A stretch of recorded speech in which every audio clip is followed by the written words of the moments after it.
લેક્ચરમાં આપણે જોઈશું દબાણ વિશે.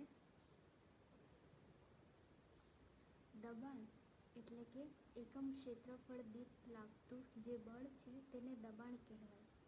દબાણની વ્યાખ્યા શું છે? એકમ ક્ષેત્રફળ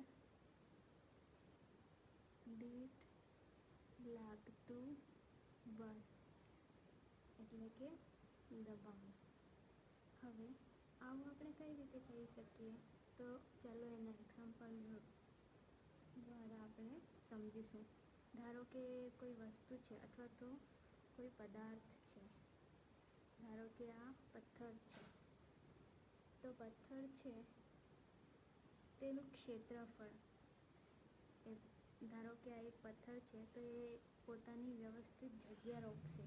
તેના પર આપણે બળ લગાડવામાં આવે તો તે બળ ચારે દિશામાંથી લાગશે. તેથી તેને એકમ ક્ષેત્રફળ દીઠ લાગતું બળ એવું કહેવાય. હવે તેનું SI એકમ છે